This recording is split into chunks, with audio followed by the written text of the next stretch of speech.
From the Live X Studios in New York City, Cheesehead TV brings you two guys who like to think they know something about football.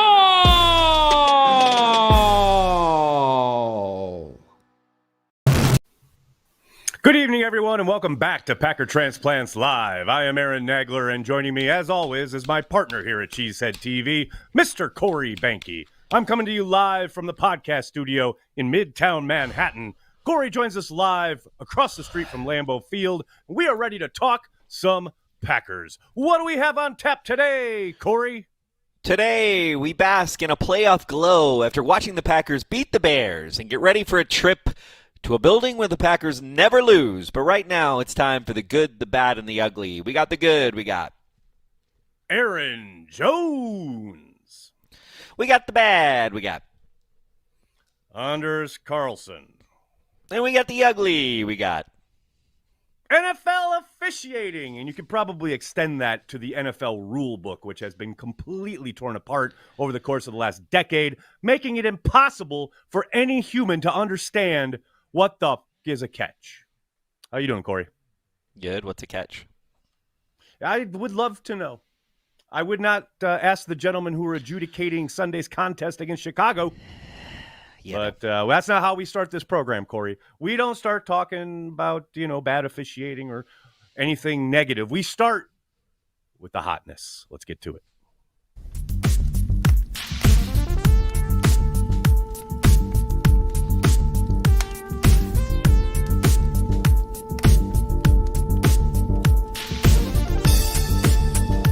Oh, yeah. It's time for the hotness. And let me tell you, there was a lot to choose from this week when it came to trying to figure out what the hotness would be. But I think this first touchdown from Davian Wicks has everything you could ever possibly need. Let's take a look. And you want to start by looking at Wicks there at the bottom of the formation and how he absolutely tells this defensive back, leave your jock right there, and is wide, screaming open for Jordan Love to hit the touchdown. And shout out to him for running right away to the Lambeau leap. That's a young man who gets it. Now look at it from the end zone angle. Jordan Love just looking off to the left, coming back to the right, and boom, touchdown. You absolutely love to see it. Ladies and gentlemen, That's the hotness. That is the hotness, Behnke. How you doing today, brother? I'm doing good. Doing good. Got a lot of snow here in Green Bisbal. I heard you guys have got some, and you got more on the way. More on the way. Supposedly the worst of the storms. So they had a pretty bad storm. Then we had some more snow, and apparently the worst is going to be Friday to Saturday. It's 7 to 10 inches, and we already got like 2 feet on the ground right now. It's crazy. We had it's like the Green Bay of old. That immediately went away. So I'm actually kind of jealous. I got to admit. I love it. I think it's great. Snow. I know. If it's going to be, I don't particularly like it when it's 14 degrees and there's no snow. It feels weird. You're like, what is going on? But snow. It's good. It's frozen tundra. I need some tundra. Need some tundra action. Love it. Tundra-licious. Love it. Just wish there was a game at Lambeau this weekend, but there's not. There's a game down in Dallas, which we will get to momentarily. But let's start with some Packers news. Got to talk about some Packers news, starting with Jordan Love winning his NFC Offensive Player of the Week again. That's right, nice. 2 weeks in a row. I mean, Justin Fields has been in the league how long? He's won it one time. Jordan Love's done it twice in his first year. That's all I'm saying. That's all I'm saying. I like it. Speaking some facts here. The Packers, we mentioned, we have a playoff glow about us because the Packers have become the youngest playoff team since the 1974 Buffalo Bills. Damn. That's a mark right there. I mean, now it took an expansion of the playoffs for the Packers to get in, but we're not going to talk about that. We're going to talk about the fact that they're in the playoffs. Keyshawn Nixon, your first team kick returner on the NFLPA All-Pro teams. The second year, nice. The NFLPA has formed its own All-Pro squad, votes from players, making it up, an actual, every player voting, not just like this NFL Network stuff that you see in the offseason. And then one piece of what could be pretty significant news, we're not quite sure yet. Jaire Alexander missed practice today because he is dealing with an ankle injury. Now, to hear Coach talk about it this afternoon, he stepped on a teammate's foot during a walk/jog through. And Matt was very quick to point out that, Jaire he was very locked in. He wasn't screwing around. He was completely doing what he's supposed to do. And apparently this was just a freak occurrence. But, Corey, it wouldn't be a Packers playoff game unless we had a star player get injured right before it in practice. That's just kind of how we roll. True story. Yep. Yeah. I mean, hopefully there's still some time to kind of. I know Matt Schneidman reported that he saw him. He didn't come in the locker room, but he did see him walking without a boot and any kind of noticeable limp. So nice. Hopefully we're good to go in regards to Jaire, who, like I said, was given off today, but hopefully we'll be back at practice tomorrow or, at some point, maybe Saturday walkthrough. We shall see how that plays out. Let's talk about the offense, shall we? The Packers offense, talking about Aaron Jones. We put him in the good this week. I mean, there were a lot of guys you could have chosen, but Aaron Jones absolutely shredded the Bears defense. This was a team that coming into the game was the number one rushing defense in the NFL. All Jones did was average 5 yards per carry on his way to 111 yards.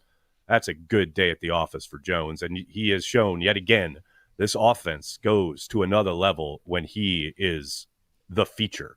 I mean, he had 22 carries in the game. No other running back had a single carry. The man is ready to carry the load. I love Aaron Jones. You guys know he carries the G like no Packers player in recent memory. I don't know if they're going to figure out a way to how to retain him next season, but man, I am so happy he's on the Packers right now. I can tell you that. I agree. Agreed.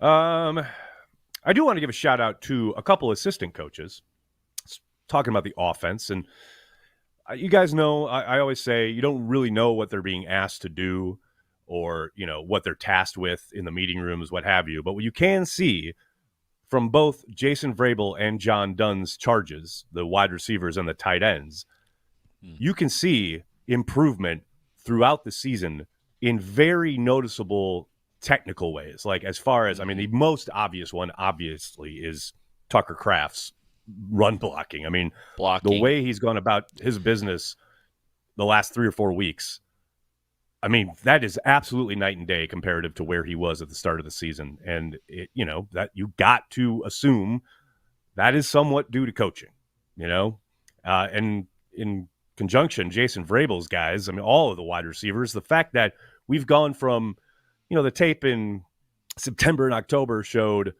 real issues with spacing, problems as far as trying to get concepts to work together and guys just being in the wrong spot, guys not understanding what the checks at the line were, etc., to what is absolutely a well-oiled machine on the perimeter and pretty interchangeable parts at the position where you can really take advantage by never having like a true tendency that shows up week after week after week, because you can completely change things around dependent on the defense you're facing, because these wide receivers seem to know every position. Like there's no, even Reed, who is, often referred to as the slot guy, which obviously he does run a lot from the slot, but they use him outside just as much. He's running a ton of routes on the perimeter. It's really, again, a credit to the coaching. So those guys have done the work, not taking that away from them, but Vrabel and Dunn deserve a little bit of credit here for the stark contrast where these guys were September and October to where they are now. It's very impressive. It is kind of interesting, the snap counts for the wide receiver position over the season. It's kind of crazy. Right? Like, especially in that last game, like, it wouldn't surprise everybody to know that, it's pretty much Melton, Wicks, and Reed. But, like, the fact that Dobbs only had 18% of the snap count, so 11 snaps for Dobbs. Like, what's the deal with that? Like, what do we think is the, Melton has just come so far ahead of Dobbs that Dobbs not your number one? Like, I think it's a little bit interesting. I think it's not mostly, but it is. I think part of it is due to the injury.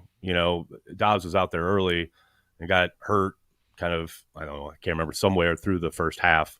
But I think Melton's he was like choking up blood apparently, right? Yeah, exactly.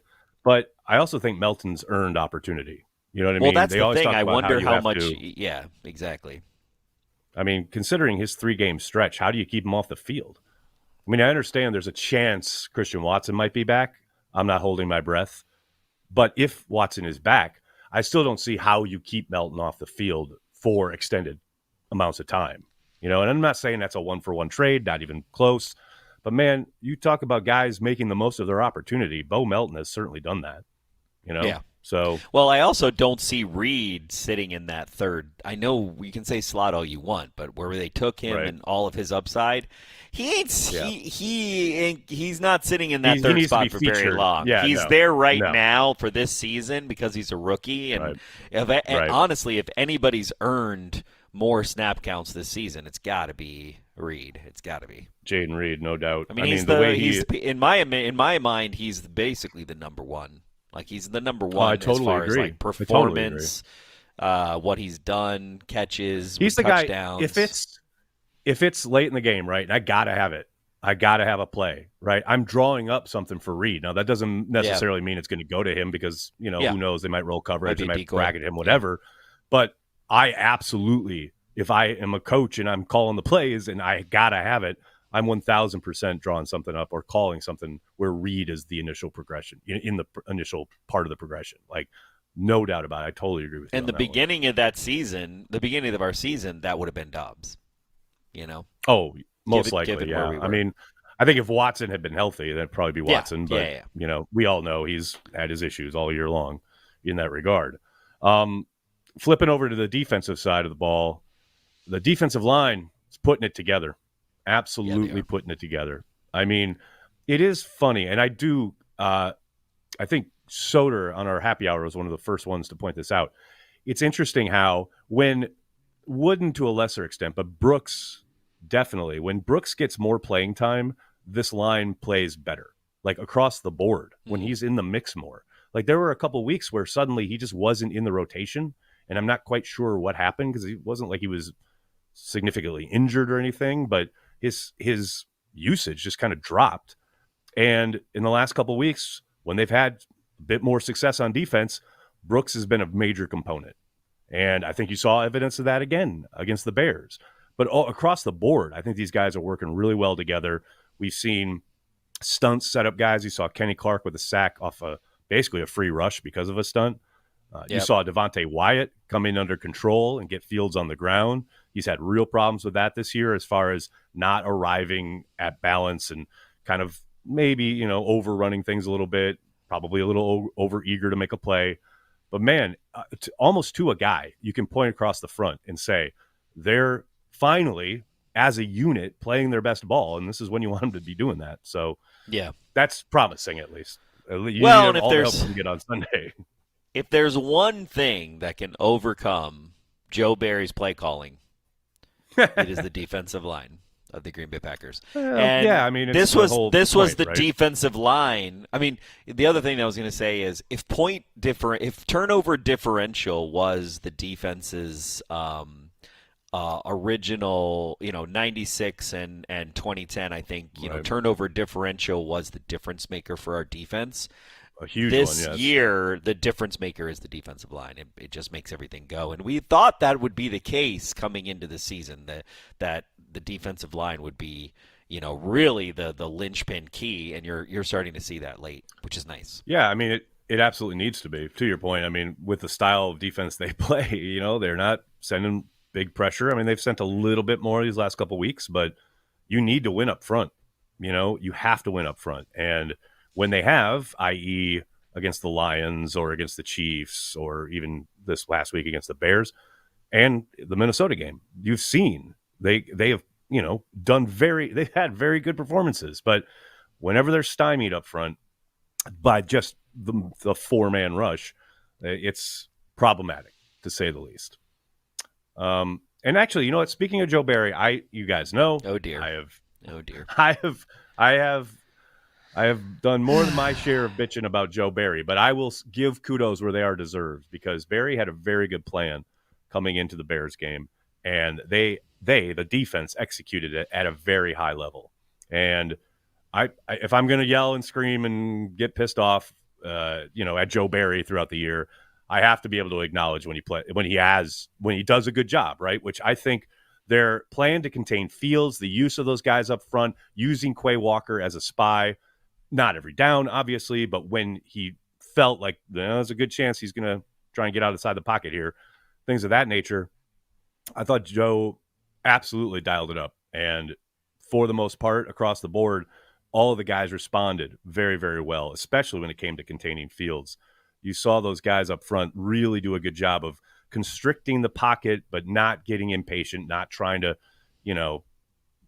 cover themselves in glory by, breaking off the contain or breaking out of the four-man rush, as it were. I just thought it was really well done on all three levels, really. So, like I said, if I'm going to bitch, I got to give him props too. So when we beat Dallas on Sunday, is the likelihood of Joe Barry getting fired starts going down, right? The probability meter.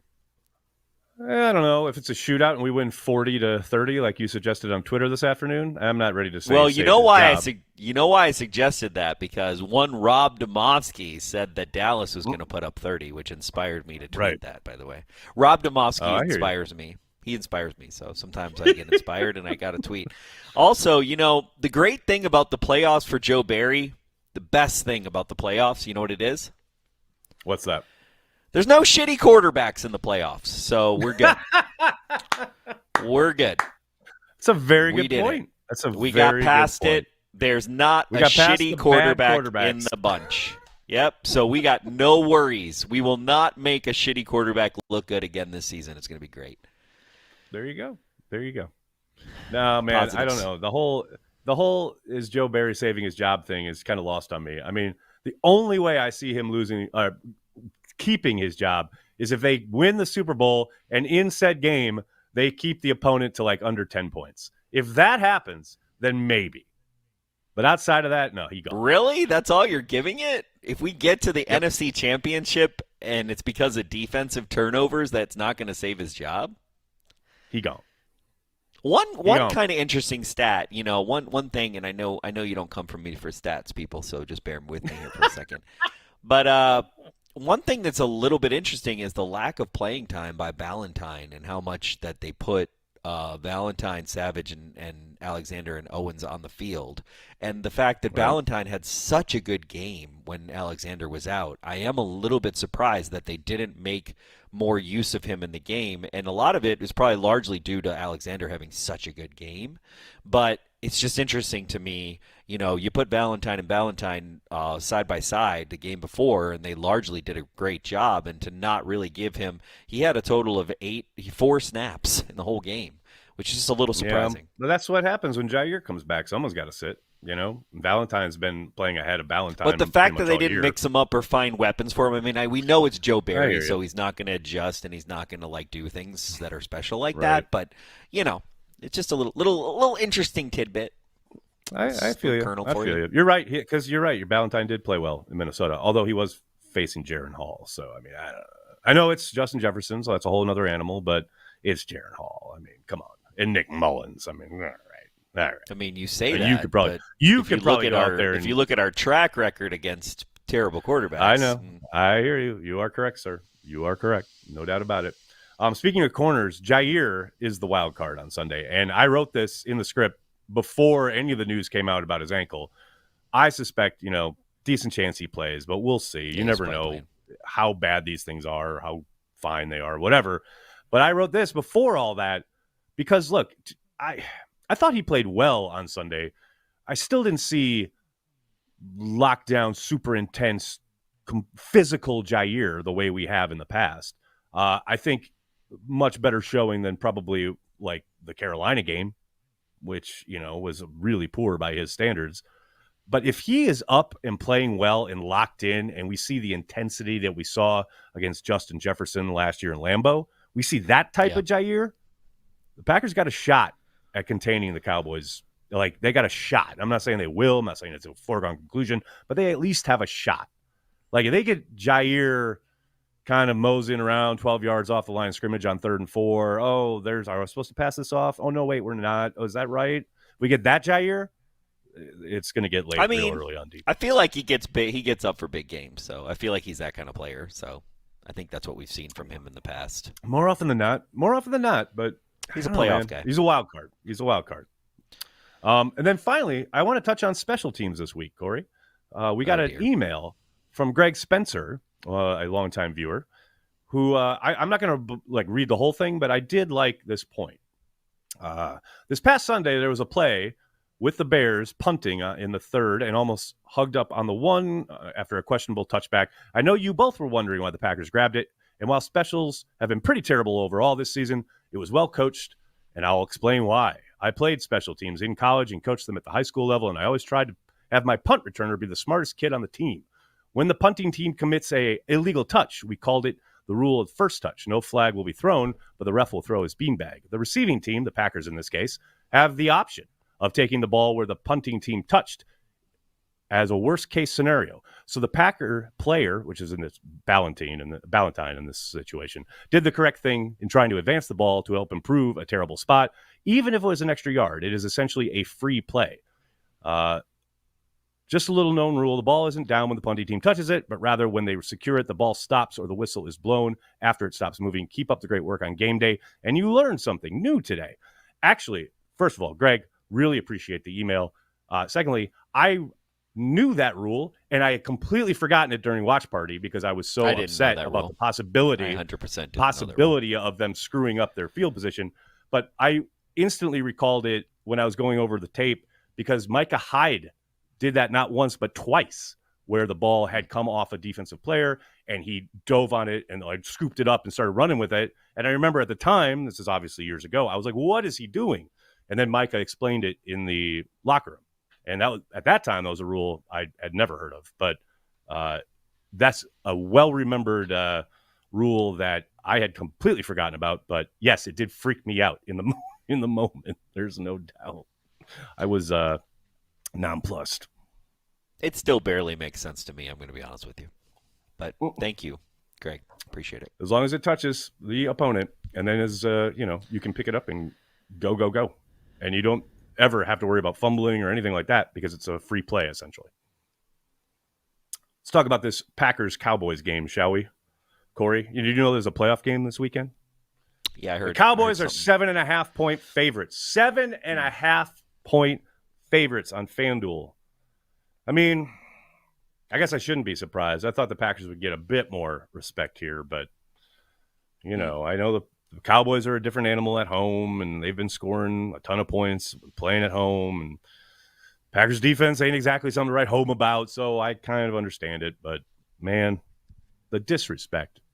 Although I will say I think that was it was maybe even been higher spread on Thanksgiving. Really? I'm not saying. I think wasn't it like 8 or something? I feel like it was 7, but I thought it was 8. But it was around this, though. I know that. Being a Packer fan comes with the disrespect. It's just that's what we live with, right? It's true. You're very right. You are correct, sir. The other kind of point of order here is Dallas, for all they're scoring a ton of points, blah, blah, blah, and they have an insane pass rush, no doubt about it. They are allowing 4.2 yards per carry. Ladies and gentlemen, that is an invitation for Aaron Jones. That is a welcome mat for Aaron Jones. And I don't care how you do it. I don't care if you run an inside zone. I don't care if you're doing pitch plays. I don't care if you're classic zone. I don't care if it's counter, power, what have you. Get Aaron Jones the football because it has never been more important this season for Green Bay to stay ahead of the sticks. They have got to stay 2nd and 3s, 3rd and 1s, instead of 2nd and 10s and 3rd and 7s or plus, because this pass rush will absolutely eat you alive. And I know I'm really excited to see Jordan in this game. I think we're going to learn a lot about him. He's been so cool and collected, clearly early on, and then last year when he played, blitz pickups and pressure was like, as any young quarterback, right? It's one of the hardest things in game time play. And, you've seen him kind of go back to his cool, calm, collected no matter what they're doing because they've got a game plan for it. So, but I'm interested to see in the playoffs with that elevated environment and in that place. I mean, that place is a very electric place in the playoffs. There's kind of not many places like it because it is indoors. Yep. It's got the big screen. The Super Bowl's been there. Like, it's a very iconic place in such a short time. And so you walk in there, and I'm just excited. I'm excited to see him play as a playoff quarterback, kind of in a gimme game. It's just kind of like this is kind of like a training camp playoff game for us, in my opinion. I like it. I like that idea. I know everybody in the Patreon happy hour, they wanted to say, everybody's talking about house money, and like we banned the words house money from the chat.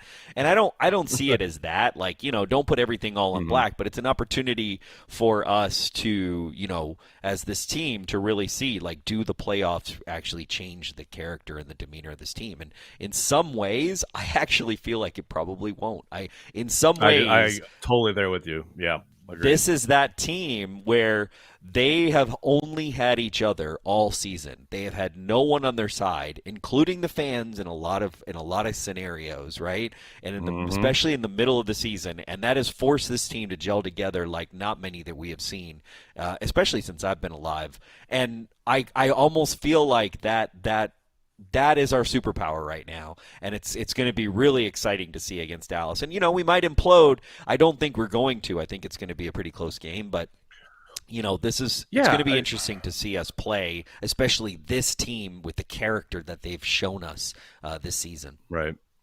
I think it was funny listening to you talk about the environment, right? And it is electric. There's no doubt about it. You've been there for playoff games. I think I was thinking kind of along similar lines 2 weeks ago heading into Minnesota, right? Like, indoor, it's so loud. The environment is so tough. And this is a team in the Vikings that sends tons of different types of pressure. How's Jordan going to handle that? And, well, he handled it pretty damn well.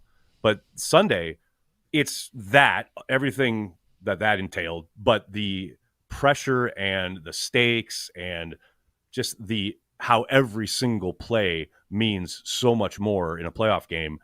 I am fascinated, like you're saying there, to see how he and the team responds, because the atmosphere and just it's hard to describe, like, the pressure in the building, but it's very, very real.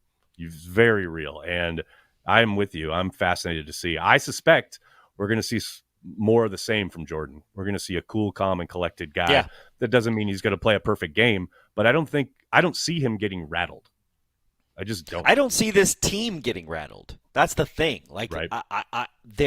That's what I mean. Like, it's just like, I just don't think I don't know that they're going to meet the moment. That's a little different, but I don't think they're going to. I know for a fact they're not going to cower to the moment, because this team doesn't really.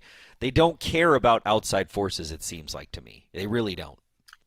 I was thinking this afternoon, what's the most upset or frustrated or just maybe even emotive you've seen in a negative way, right? You've seen Jordan Love on the field this season, because I could only think of one instance, and that was and then this wasn't even that big, was it a 4th down or a 3rd down against New Orleans when Patrick Taylor was split out wide and they were clearly on different pages, and Jordan threw it, and then he just kind of dropped his and was like, really? And that was it. And then he just walked back to the to the sideline and talked to LaFleur and looked at the pictures and that was it. But that's the one moment out of the entire season that I can remember Jordan having, like, even a tiniest, like, crack in that, like, really cool, calm veneer that he seems to exude. Like, that was the one moment that, like, came to my mind. That's what's exciting about, I think, the future. When Wayne Larrivee says the future is now, I think that's the most exciting thing. That was because what as a quarterback and as a player, when you've had the baggage of losing playoff games like we've had, right? This team doesn't have any of that baggage, which is kind of the best part about this whole thing, in my opinion. We don't have the baggage that fans have for the playoffs. Oh, here we go again. And and so, even Aaron Rodgers, he had that late, right? Where the disappointment comes in realizing that those opportunities are passing you by. And right now, we're at the beginning of the opportunities. And now is the time we can capitalize the most on this feeling of like, I don't know what it feels like to not have this opportunity. So, and that's a thing, right? Because it allows you to regenerate and reset and go to the next play, which we need Jordan and all these guys to do, right? It's that cornerback mentality that you need, but it's actually like every player on the team, especially quarterback. And Jordan has really proven that he can be that type of player to reset and renew for every play. Every single play. I totally agree. I'm with you, man. I think it's going to be fascinating. No doubt about it. All right, let's get the blogosphere. Let's go.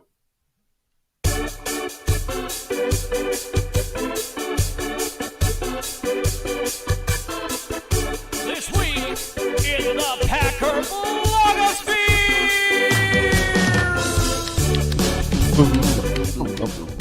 That's right. It's This Week in the Packer blogosphere, the return of that venerable series.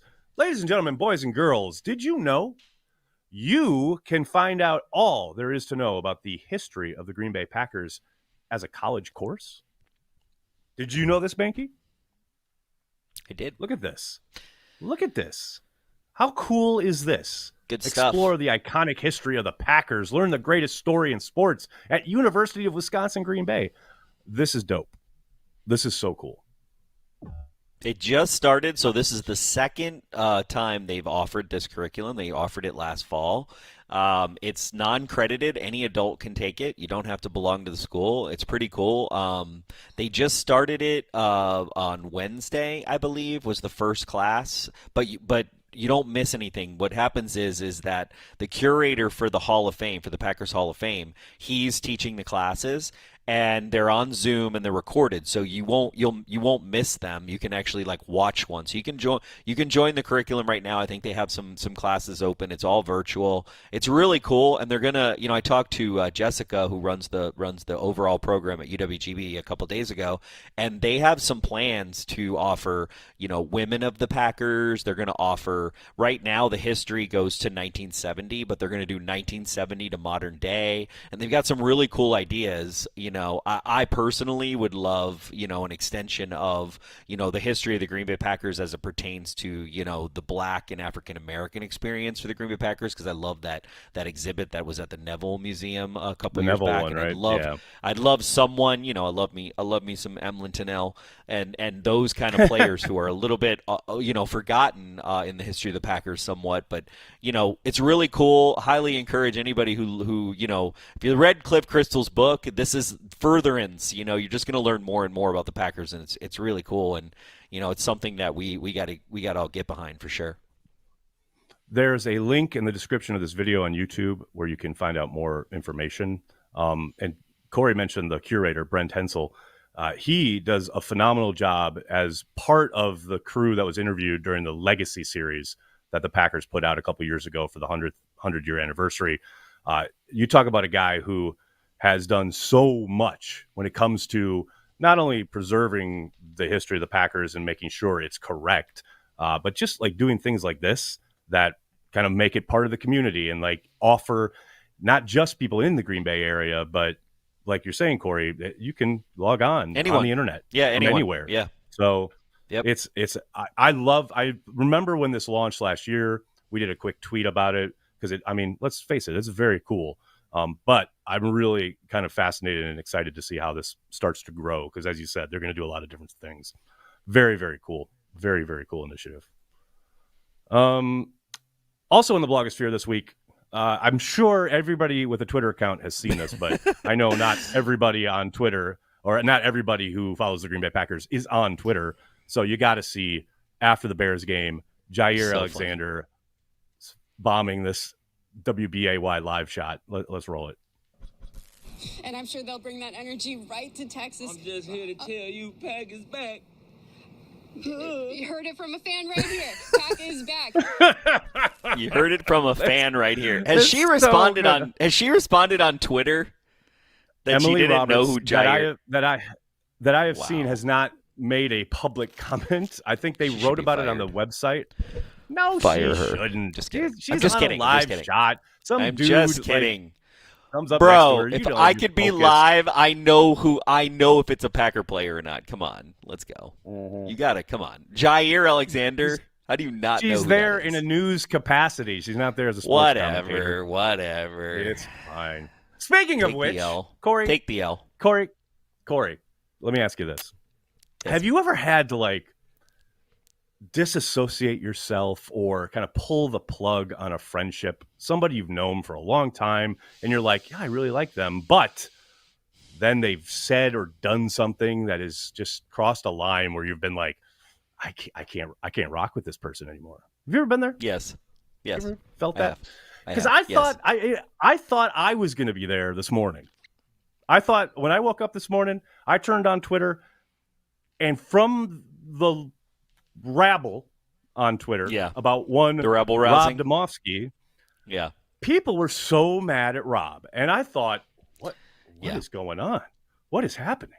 And I traced it back to the source, which was a radio interview that he did with a Dallas radio station, 105.3 The Fan, which apparently he's been on before, whatever, blah, blah, blah. And I thought, well, what did he say? Like, people were just cussing him out, calling him all sorts of derogatory names. And I thought, well, God, I got to listen to this. What? He's crossed some kind of line. Do I have to reevaluate my friendship with Rob Demovsky? So I played the thing, and I'm sitting there in my living room, and I'm like, all right, yeah, so talking about Mike McCarthy. Okay, fine. All right, talking about Jaire Alexander. All right, fine. And then they're like, oh, they would have probably preferred to play in Detroit. Okay, fine. And I'm like, you people, every single one of you, you owe me 20 minutes of my life back. Yeah. That was the most nothing burger interview I have ever heard, ever. Yeah, the biggest problem with that interview was that I spent time listening to it.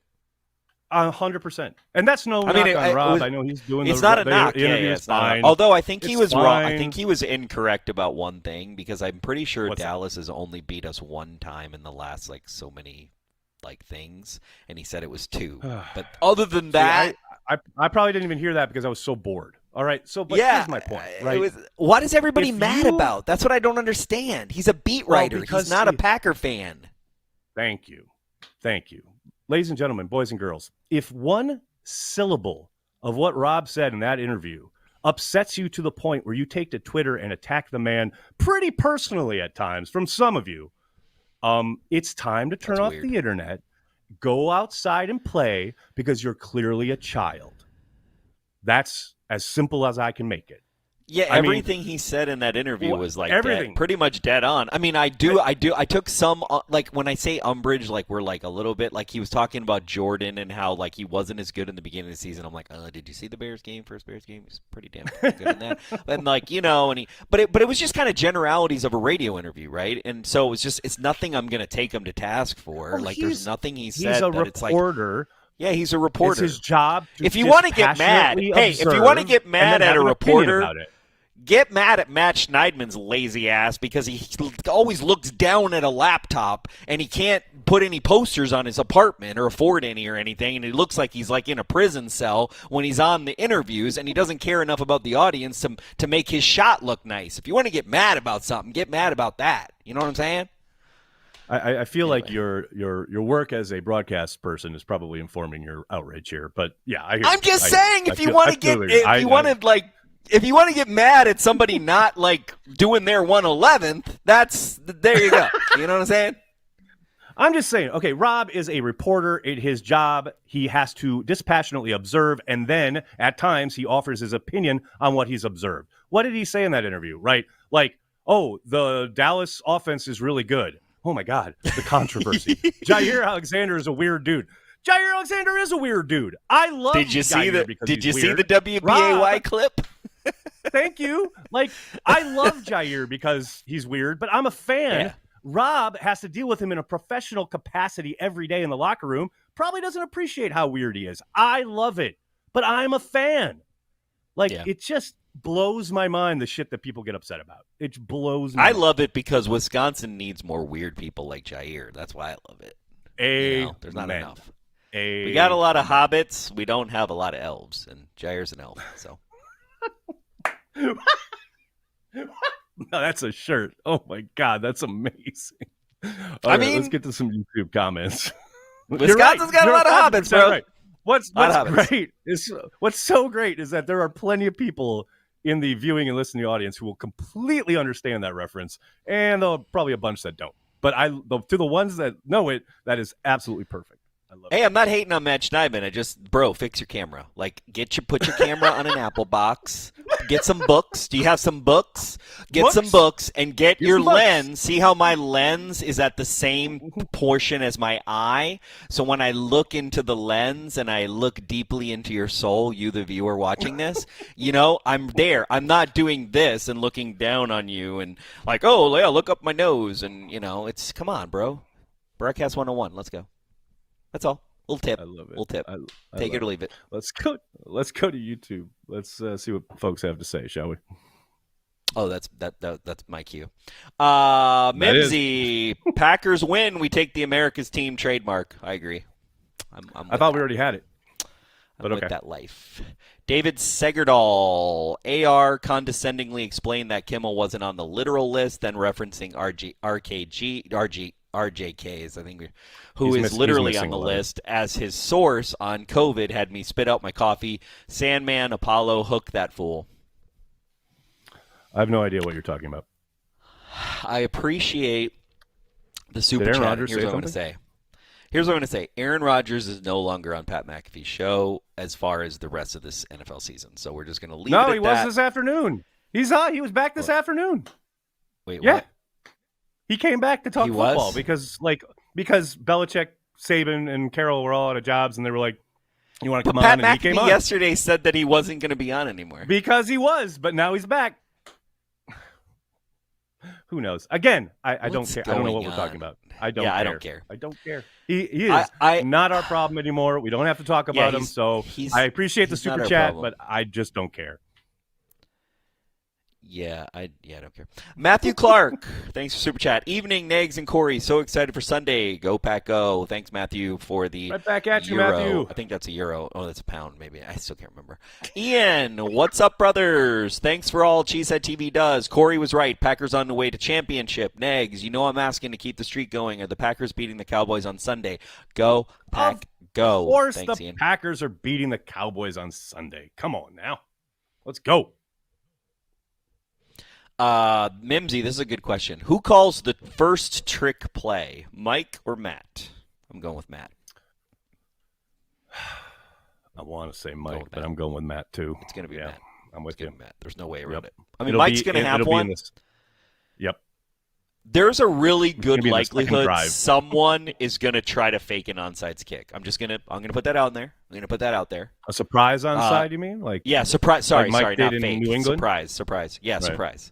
I feel like the playoffs nowadays, they need a surprise onside kick at some point, just to do it. The problem, I don't think it's going to be us. I think it's going to be the Cowboys because it's enough to ask Carlson 20-0. It's enough to ask Carlson to kick extra points and make them. So I don't think you want to add anything to his menu. He's not a Greek restaurant. You know what I'm saying? Like you really don't want a big menu from this kid, right? You want to have the high end Michelin star menu, right? Where it's like, okay, I need you to have extra points and field goals. We're excellent at. Yeah, that's it, buddy. I got it. I'm surprised they didn't get a specialist to do kickoffs. You know what I'm saying? Like, let's be real. Like, we need this kid to focus. I think the kid can do it if you just let him. Just let him kick it. Jar Winter, thanks for super chat. We had halves without first downs. Look at us now. Go Pack Go. For real, right? When you look back at October and you're like, this is the team now? What? It's amazing.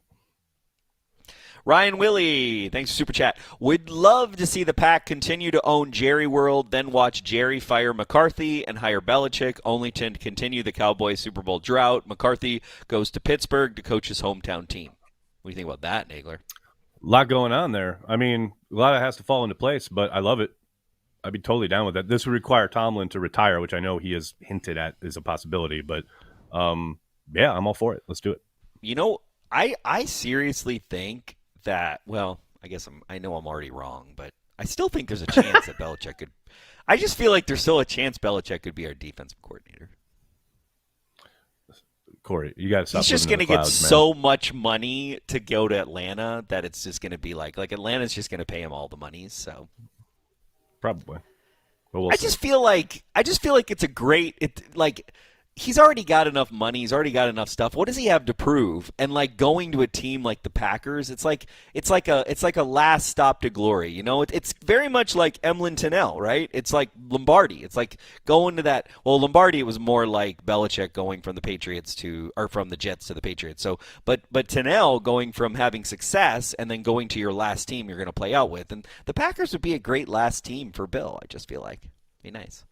It would be, and the only way he would even entertain it is if because of his appreciation of the history of the game and the roots in Green Bay and blah, blah, and et cetera, et cetera. But that's never going to happen. No, it's not going to happen. I'm just dreaming here. Ian, thanks for Super Chat. Not hearing this mention. You know, dreams are important, okay? I know. Dreams, I feel you. Very much and so. manifesting things and brainstorming and allowing yourself to freewheel and free deal is very important. And people, all we do in this country and all we do in this world is we shut down people's dreams. So don't shut down my dreams, Nagler. I'll do my best. Ian, thanks for this. Yeah, you'll try. Not hearing this mentioned enough, the wide receivers as a whole have greatly improved their hands catching, limiting drops, and look how amazing Ten's confidence has been in his throws to them in crucial moments with this improvement. And he's got some emojis, got some, what is that guy that we made really good, and then he Tommy DeVito. Tommy DeVito, yeah. Got some Tommy DeVito emojis going on. Thanks, Ian, for the Super Chat. I think we talked about that in the offense in the beginning. So, the improvement, definitely. I mean, coaching. Absolutely, the coaching has reared itself in a positive way. No doubt about it. And that is one of those ways. No doubt. Sandy Guntharp, thanks for the Super Chat. I'm still waiting for someone to pinch me. We're in the playoffs and the Bears still suck. True, we beat the Bears twice. And what's crazy is sweep of the Bears, and we're in the playoffs. Season sweep, and what's incredible is that first game against the Bears is arguably probably one of the best games. Besides the Vikings game and the Lions game is one of the best games of the season. So it's kind of crazy how the NFC North games were some of our best games. Pretty incredible showing by the offense in both places. Quinn, thanks for Super Chat. Got drunk and bought a Bo Melton jersey last night. Good for you, buddy. Well done, Quinn. Carry the G, buddy. Hey, he's the number one wide receiver for the Green Bay Packers right now. He's in the number one slot. Essentially. Most snaps. Yeah. No doubt. What are you going to do? Most production. Get it. What are you going to do? What happened? Oh, I chose the wrong thing. Mike Witt, thanks for Super Chat. Tucker and Luke have a big day on Sunday. Book it.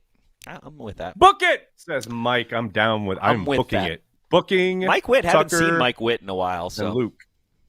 Oh, he's on. Dustin Logan. I am excited for the 2 tight end set this week. Weapons. So a little bit the same. Dustin bringing in the tight ends. Mike Hopefully, Witt went back. Musgrave is able to get out a lot more. It'd be nice. Yeah. Well, what did he? I don't think he had many. I took my snap count thing down. He had one catch there towards the end of the game. I knew he had the catch, but how many? He didn't play that much, right? Not a lot, no. But hopefully that increases this week. That's the hope.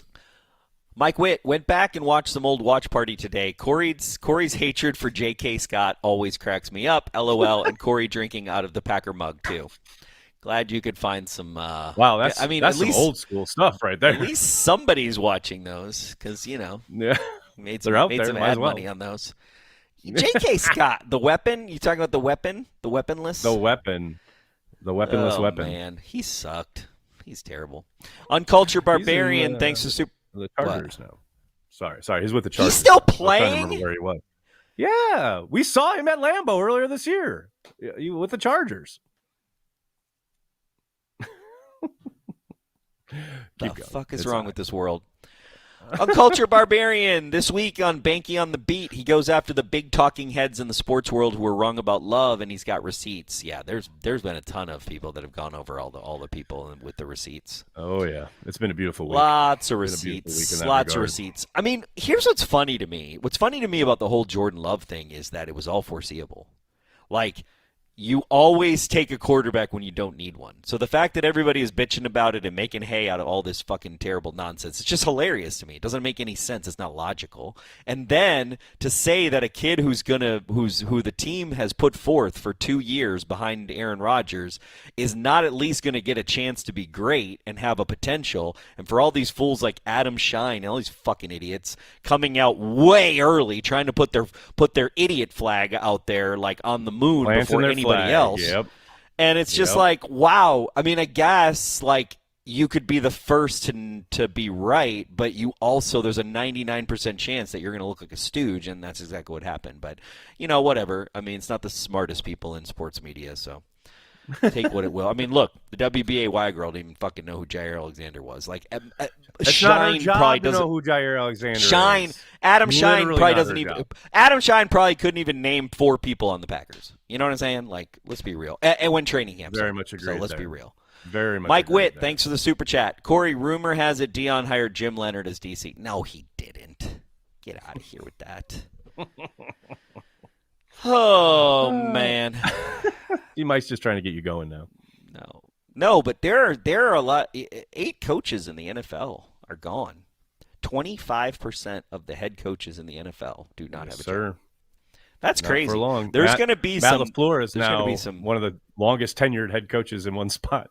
Like he's in the top 5 or tied. There's tied at 5th. There are going to be some good candidates out there for DC for us. There really are. I hope we do a good interview process and we hire right.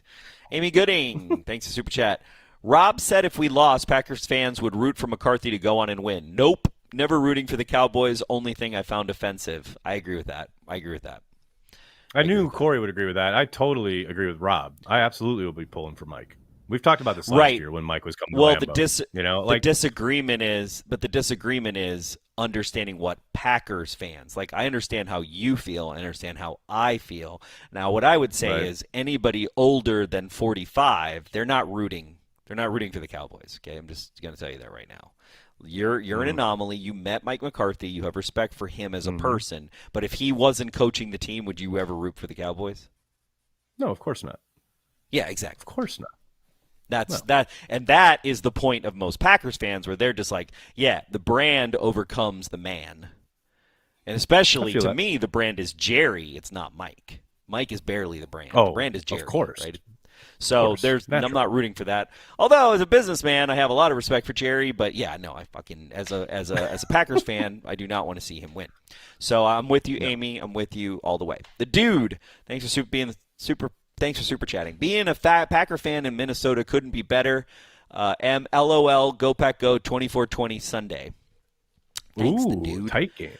I like that. Thanks, the dude. Thanks. Uncultured Barbarian. On a special Brandy and the Barbarian, we discussed the nightmare scenario of Joe Barry being extended. There will be swear words. It's not for kids. I'm telling you, people, it's happening. I'm telling you right now. I am really plant your flag out early, trying to get out ahead of everyone. Didn't we just talk about this?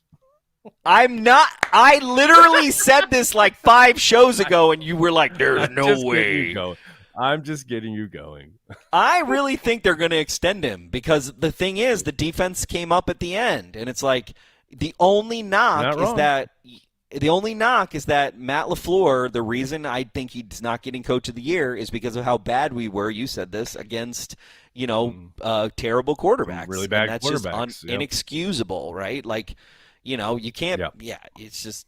But I just still don't think that's the deal breaker bad taste in Matt's mouth, especially if we win a playoff game. If we win a playoff game and defense largely does it, why would you try to wreck that? Dude, this is like less than 1% chance of happening, of Joe Barry and company going into Dallas and being the first team all year to put the clamps on that offense. I mean, wake up. That is not But what if we win and we hold them to 10? You're not holding them to 10. The way the Packers are going to win this game, maybe. Okay, but is putting up a 40 burger. They control the ball I already enough. said it. No, not even that. Maybe they control the ball well enough on offense where they limit the Cowboys' opportunities. And maybe they get a ball to bounce their way, have tip drill, interception, etc. The Packers can eke out a win. But, man, they're not running away from the Cowboys. I understand. And they're not I cutting them understand. down on offense. Okay, That's not happening. Imagine a world for 1 second. Imagine a world. Imagine an imaginary menagerie manager managing imaginary menageries. Okay, so imagine a world where the Packers go into Jerry's world and they put up a 40 burger and they limit them to 15 points. And then we lose the next playoff game. Does Joe Barry keep his job? I think the answer is yes. No. Nope. Okay. We'll see. I don't believe you, but okay. We'll have Tyler clip it, and we'll see who's right. Okay. I mean, yeah, we will, I guess. Leonardo Rodriguez. Go, Pack, go. Matt LaFleur called those beautiful run plays high from CR. Costa Rica? Yep. Is CR Costa Rica? Yeah. Costa Rica. I like it. Rai, thanks for Super Chat. Was 2021 divisional versus San Fran Barry's best game as DC? Without question. Without a doubt. And that was with, remember they just got Zadarius Smith back and he was on account, but Jaire back for the first time after an extended time, and he played mostly slot in that game. They were on fire up front against the San Francisco offensive line, which had played well all season long. Now, I know he gets docked because it's Garoppolo, but I don't care who's at quarterback. He absolutely shut him down. And also, as we've been talking about, usually bad quarterbacks walk all over Joe Barry. That afternoon into the evening was the peak of Joe Barry in Green Bay, no doubt.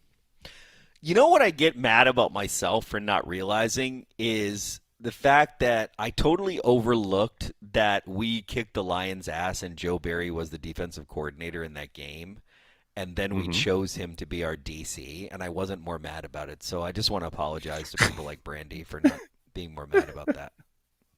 I gave the guy too much. I gave the guy too much of the benefit of the doubt, and when you really look at his track record, it's fucking horrible. Yep, like it really. It's horrible. Is. It is horrible. It's really bad. And there's a reason. It's horrible because he's not very good at his job. Porkmaster, the horror on Behnke's face when he learned J.K. Scott is on the Chargers and not at home playing Legos was amazing.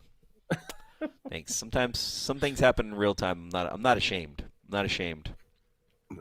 Not ashamed. I didn't even realize he was playing in that game, and you guys know we do the watch party, so wow. That just tells you a lot about me.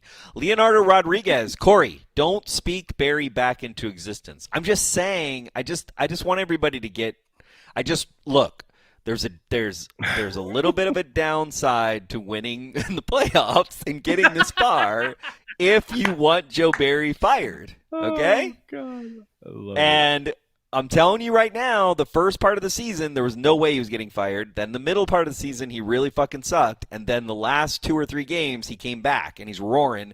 Defensive line is cooking. Valentine without Jaire 2 weeks ago. Like, a lot of things in his favor and a lot of players talking good about him. And guess what? All that good talk and positivity and winning creates sustainability for Joe Barry's job. That's all I'm saying. JP, thanks for Super Chat. Pack are competing again for the brightest future in Wisco sports. Bucks probably still won because they're favored to win now. Brewers, unfortunately, are sad. Okay, JP, let me just tell you. Just look right. Okay. Oh boy, there is only one team that matters in the state of Wisconsin. Everything else is secondary. Okay, so you're here on this program, so you understand what the truth is. I'm here as your religious and spiritual advisor to tell you there's only one team that matters in the state of Wisconsin. That is the Green Bay Packers, and everybody else, it's fun. It's just a pastime you do when you're at the bar, you're drinking. Oh, the Bucks are in the playoffs, great. Oh, the Brewers, still can't get any offense and can't, have bases loaded and can't fucking score, and then get out of the playoffs. Yeah, What's so good about that is I know that you do not watch the Brewers with any regularity at all, yet you have. But I know how their season ended. Of their offense. The essence of their offense distilled into one moment. That just broke my heart. I actually start watching the Brewers, and they have bases loaded, and they can't even get one fucking score. And you're just like, guys, really? How? You know what? Maybe spend a little less time in the champagne and doing all the champagne shit after you win the first game, and maybe a little bit more time on scoring some fucking offense. Jesus, Lord at thy birth. Amazing. That's all we got. Oh, that's all. That's it. Amazing. Oh, I love it. We do have to give a shout out to our Patreon members. Everyone who showed up last night for happy hour, cannot thank, or was it 2 nights ago? Cannot thank you guys enough. You guys know we always talk about it. You are the lifeblood of everything we do here at Cheesehead TV, as well as the folks in the Carry the G Club here on YouTube. You guys are awesome. Thank you so much for engaging here on YouTube, coming on the happy hour. It is so great each and every week. We really appreciate it. And regardless of what happens on Sunday, we will be going with those happy hours all throughout the offseason. So don't think just because the season ends, that's the end of happy hour, that's the end of the community, because we eat, live, sleep, breathe, everything about the Green Bay Packers 365. So none of that's going anywhere. You got anything? We got a couple more. We got a couple more super chats. Quick, Matthew Strickland. I know it's looking ahead, but I think the players we have on defense would fit a Wink Martindale style defense. Thoughts? I feel like Wink Martindale is the front runner right now, in Packers fans' minds. I mean, he's got to get out of his contract first. I mean, if it ends up being a scenario where the Giants refuse to do anything with his contract, and they decide they're willing to trade him, they're not trading him to the Packers. I think they're going to definitely send him to an AFC team. So we'll see how that transpires. I think he'd be a great fit, and I think he's a good coach, but I'm not getting worked up about the possibility until that gets resolved. Greg Somerville, all this Joe Barry talk is making me want to drink. Guess I'll have to head to Woodman's and buy all the Carry the G again. Love you guys. Go Pack Go. Greg, that sounds like a good plan. Yeah, go out, buy your Carry the G, people. It's running out in a lot of places. We are the season is ending. The spigot is off, people. That's all the Carry the G closed. For you. 2023-24 Carry the G is slowly and surely going away. So get it while you can, people.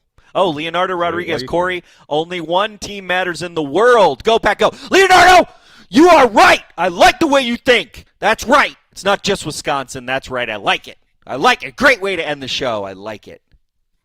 That'll do it for this episode of Packer Transplants. We'd like to thank everyone who makes Cheesehead TV part of their daily Packers routine. We are and will always be devoted to Green Bay Packers fans worldwide. I think it's a fluid situation, and I know you guys love it, especially Nagler. I can see you smirking at me right there. We're going to take it one day at a time, and it's going to be fluid, though. That's all I can tell you.